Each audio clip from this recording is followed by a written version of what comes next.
اللہ اکبر اللہ اکبر۔ کہ دنیا کے انسانوں، زندگی مال سے نہیں بنتی، اعمال سے بنتی ہے۔ کامیابی کا تعلق مال سے نہیں ہے، کامیابی کا تعلق اعمال سے ہے۔ آج مالدار بننے کا شوق ہے، دیندار بننے کا شوق نہیں ہے۔ حالات کے بننے کا تعلق آدمی کی چیزوں سے نہیں ہے، آدمی کے مال سے نہیں ہے۔ حالات کے بننے کا تعلق انسان کے اعمال سے ہے، اعمال سے ہے، اعمال سے ہے۔ صحابہ کی جو دوڑ تھی مال کی نہیں تھی، اعمال کی تھی۔ وہ مالدار نہیں بننا چاہتے تھے، دیندار، دین میں آگے بڑھنا چاہتے تھے۔ غریب غریب صحابہ اکٹھے ہوئے اور حضور صلی اللہ علیہ وسلم کی خدمت میں حاضر ہوئے اور عرض کیا کہ اللہ کے رسول، یہ مالدار بھائی ہم سے آگے نکل گئے، ہم پیچھے رہ گئے۔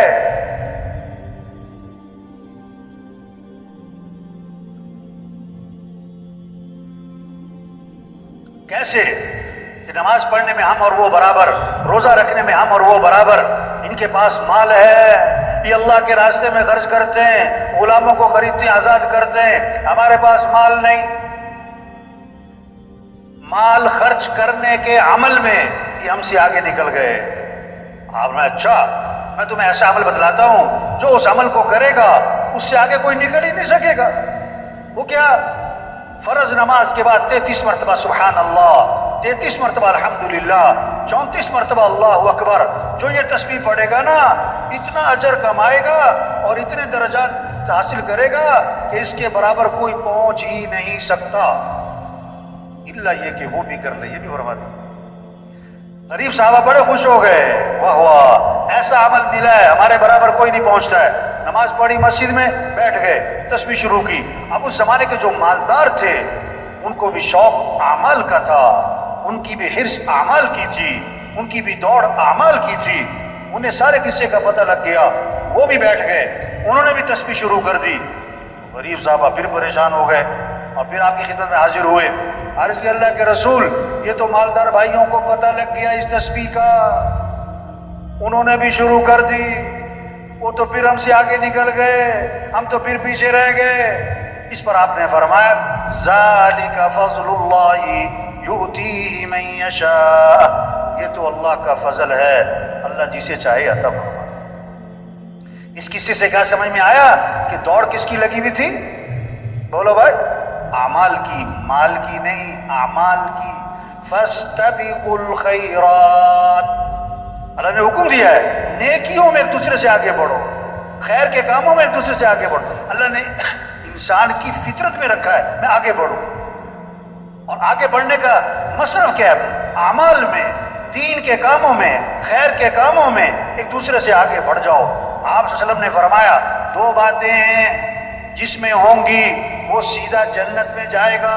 دو باتیں فرمایا، جو دین میں اپنے سے اوپر والوں کو دیکھے اور ان تک پہنچنے کی کوشش کرے، اور جو دنیا میں اپنے سے نیچے والوں کو دیکھے اور اللہ کا شکر ادا کرے، فرمایا جس میں یہ دو کام ہوں گے وہ سیدھا جنت میں جائے گا۔ یہ خوبصورت اصول بتایا ہے زندگی گزارنے کا۔ دوڑ لگانی ہے تو دین کے کاموں میں، خیر کے کاموں میں، اعمال میں۔ تو تبلیغ کیا ہے؟ سب کا رخ اللہ کی طرف پھر جائے، سب کا رخ آخرت کی طرف پھر جائے، اور سب کا رخ اعمال کی طرف پھر جائے کہ اعمال سے زندگی بنتی ہے، مال سے زندگی نہیں بنتی۔ یہ دعوت دی جا رہی ہے، یہ پیغام دلوں میں اتارنے کی کوشش کی جا رہی ہے۔ یہ سارا مجمع نیت کرے کہ روزانہ دعوت دینی انشاءاللہ۔ روزانہ کیا کرنا؟ ہاں، مشورہ اصل کام کے لیے، مذاکرے اصل کام کے لیے، انتظامی چیزیں اصل کام کے لیے۔ اصل کام کیا ہے؟ یہ کام یہ ہے پھرنا، نقل و حرکت، گھر گھر جانا، گلی گلی جانا، ہر طبقے تک پہنچنا، ہر شخص تک پہنچنا، جہاں تک ہم پہنچ سکتے ہیں، اور پہنچ کر پیار سے، محبت سے، نرمی سے یہ بات سمجھانا کہ اے بھائی، ہم سب کس کے محتاج ہیں؟ ہمارا مطلوب کون ہے؟ ہمارا رب کون ہے؟ اللہ ہے۔ ہمیں کس کو راضی کرنا ہے؟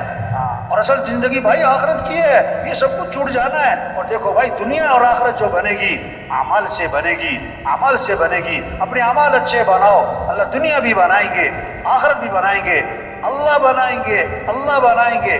وعدے اللہ نے کیے ہیں، اللہ کے وعدے مال پر نہیں ہیں، اعمال پر ہیں۔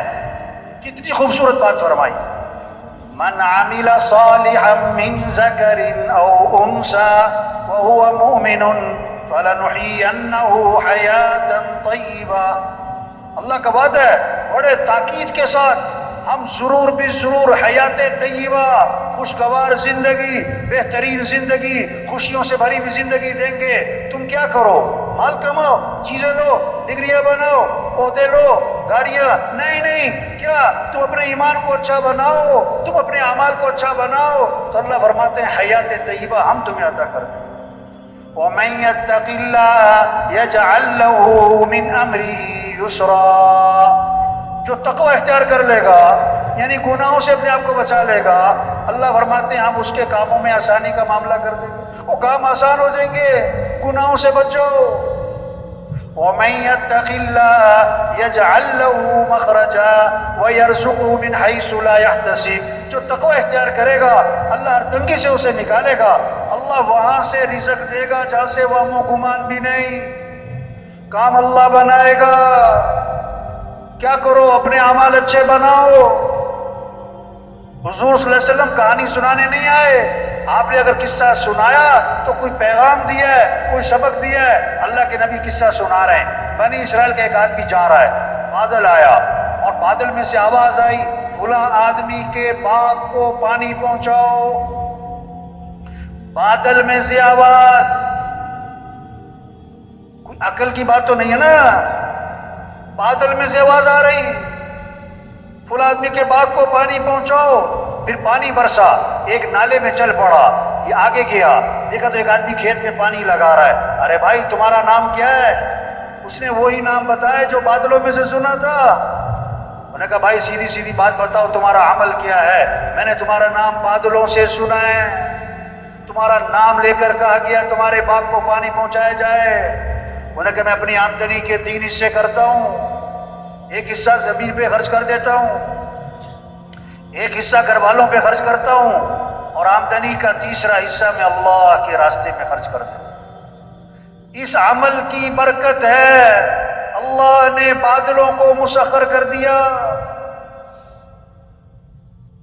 آج لوگ اپنے مسائل حل کرنا چاہتے ہیں اپنی عقل سے، اپنے تجربے سے، اپنی محنت سے، اپنے تعلقات سے، حکومتوں کے زور سے۔ نہیں، یہ مسئلے حل نہیں ہونے۔ جسے سورج طلوع کرنا یہ اللہ کا نظام ہے، کسی کا کوئی دخل نہیں۔ سورج کا غروب ہونا یہ اللہ کا نظام ہے، کسی کا کوئی دخل نہیں۔ ہواؤں کا چلانا، گرمی سردی کا لانا یہ اللہ کا نظام ہے، کسی طرح حالات کا بنانا بگاڑنا اللہ کا نظام ہے۔ خوشیاں پریشانیاں اللہ کا نظام ہے، عزت اور ذلت اللہ کا نظام ہے، امن ہوگا فساد ہوگا یہ اللہ کا نظام ہے، کسی کا کوئی دخل نہیں۔ کوئی حکومت سے مطالبہ نہیں کرتا کہ حکومت کو چاہیے کہ ملک سے گرمی ختم کرے، کیونکہ سب سمجھتے کہ یہ تو اللہ کا نظام ہے۔ یہ جاہل ہیں جو حکومتوں سے مطالبہ کرتے ہیں کہ حکومت کو چاہیے کہ ملک میں امن قائم کرے، حکومت کو چاہیے کہ مہنگائی ختم کرے، حکومت کو چاہیے کہ حالات صحیح کرے۔ او بھائی یہ اوپر کا نظام ہے، کوئی حکومت سے مطالبہ نہیں کرتا کہ حکومت کو چاہیے کہ دن لمبا کر دے، رات چھوٹی کر دے، رات لمبی کر دے، دن چھوٹا کر دے۔ سب مانتے ہیں یہ اللہ کا نظام ہے۔ او میرے بھائی اسی طرح حالات کا بنانا بگاڑنا اللہ کا نظام ہے۔ خوشیاں پریشانیاں اوپر سے ہیں، امن فساد کا نظام اوپر سے چلتا ہے، اور اللہ کیا دیکھتے ہیں؟ اعمال دیکھتے ہیں۔ اپنے اعمال کو اچھا بناؤ، حالات اللہ اچھے بنائیں گے، حالات اللہ اچھے بنائیں گے۔ جب اعمال بگڑیں گے تو حالات بگڑ جائیں گے۔ ایک صحابی آئے، عرض کیا حضور میرا کسی کا مال سمندر کے کنارے رکھا تھا، پانی کی لہریں آئیں، سامان بہا کر لے گئیں۔ آپ نے کیا فرمایا؟ جو مال بھی ضائع ہوتا ہے خشکی میں یا تری میں وہ زکوٰۃ روکنے کی وجہ سے، یہ زکوٰۃ نہیں دی ہوگی۔ یہ رحیم یار خان کا علاقہ نا، یہ کپاس کا علاقہ ہے۔ ایک آدمی کہنے لگا کہ مولوی صاحب ایسی سونڈی آئی ہے کہ سپرے اثر نہیں کرتی، ہماری لاکھوں کی فصل تباہ ہو گئی۔ مجھ سے پوچھا چودھری صاحب آپ عشر ادا کرتے ہو؟ عشر ادا کرتے ہو؟ کہنے لگا عشر کیا ہوتا ہے؟ پھر سونڈی آئے گی اور کیا ہوگا؟ یہ اللہ کے نظام سے ٹکر لی ہے۔ جب زکوٰۃ نہیں دیں گے حالات بگڑیں گے،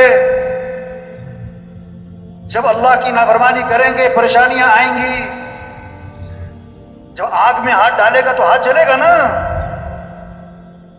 اب آگ بجھانے کے لیے کوئی پٹرول چھڑک رہا ہو، کتنی بڑی جہالت ہے۔